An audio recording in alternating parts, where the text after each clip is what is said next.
Hey guys, Krista here. What's up? Today I want to talk to you about being an entrepreneur. So it is Friday night and I am not out having fun. I am at working on my podcast and I do have a glass of wine, but that's about the extent of the fun I'm having. Um, Although I'd say that I'm having the time of my life because I really enjoy what I'm doing in my business right now. But I'm here today doing this video because I want to dispel some of the myths that I hear about running a business. I want to talk to you honestly and tell you what it takes to start a business and run a business. And I'm going to be doing a series of videos about this subject. And so today is the subject of 10 things that no one ever tells you when you're about to start a business or you're thinking about starting a business. So let's get started. Number one is your expertise does not make you qualified to run a business. Okay. So just because you have a skill set doesn't mean that you can just take that skill set and be successful as an entrepreneur. Entrepreneurship is a whole different set of skills.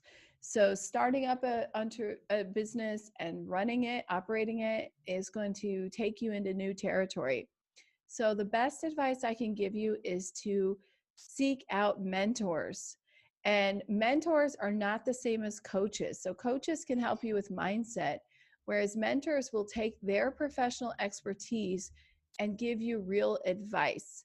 And so, I want you to research carefully who are the leaders in your market and then expand on that and figure out how you can approach people because some of them may be really high level and luckily you have social media, you can still try to reach them.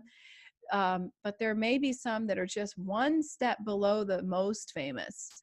And those people have programs and they may be open to working with you on a regular basis, or you may just be able to message them on Twitter or find some occasion of a live event and actually just ask them a specific question. But no matter what, I recommend ultimately that you find three ongoing mentors. And these are people who have been there where you're at right now. They're way past you and they have the answers. You just have to find out how to approach them and how to get the answers from them.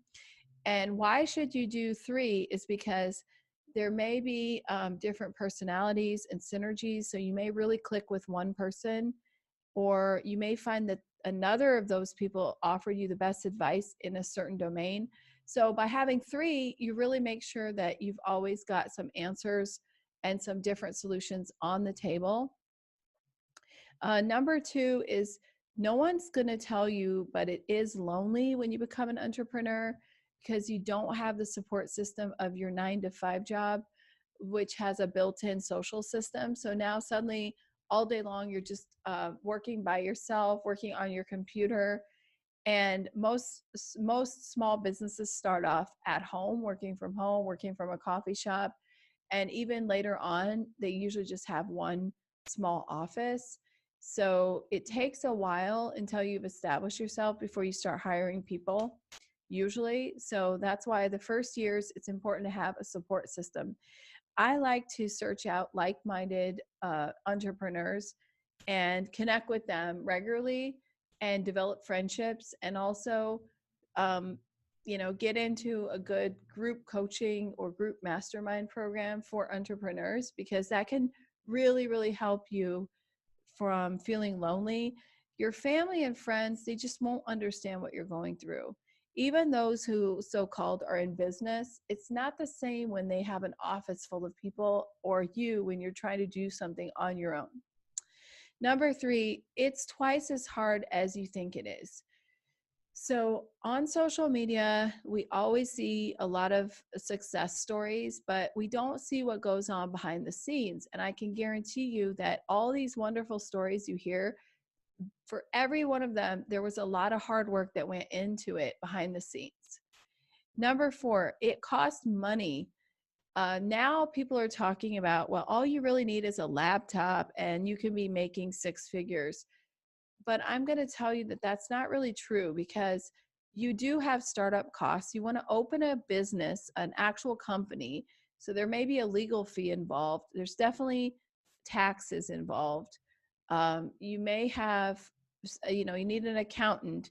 You need business insurance, whether or not you perform a service outside or online. And you probably need a website too, because to be credible, it's really hard to imagine doing that without at least having a website and maybe business cards. I mean, come on, you're running a business, so there's going to be some costs. Number 5, it takes twice as long. So whatever you're hearing that in 3 months you can be making 6 figures, it's not true. So it's very, very rare that you can just be up and running and profitable very quickly.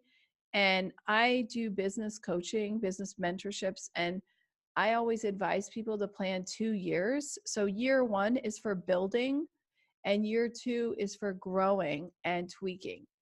And if you can be profitable by the end of year 1, that's good. And year 2 is just getting to the income level that you actually want to be at. So there's a difference between just breaking even and being able to pay your bills and not having debts. And there's another level of, now I'm really making money. So I think 2 years is a really good metric for really making money. Number 6, you have to fight to find balance. No one is going to give that to you. So it's not like the 9 to 5 where in the evening you go home and your job is left at home. Your job is following you 7 days a week now because you're working for yourself and you plan your own time. So what that means is you need to plan out your free time as well as your work time. And it's a completely different beast than if you're working a 9 to 5, okay? Number 7, you have to be really mentally strong, because unless you work in sales, you've probably never encountered the amount of failure and rejection that you will when you run your own business. You will be rejected 9 times out of 10, especially in the beginning, and there will be no proof of your success. So you've worked really, really hard, but you have very, very little to show. And that's what it takes to get to the next level. So that's normal, but it definitely takes someone who's mentally strong to go through that phase and be okay. Number 8, you need to outsource and hire help. You can't do everything by yourself, and you'll say no to some things completely. So remember that you're going to be doing everything by yourself in the beginning. And there's definitely things that would be a better use of your time if you would outsource and find some help.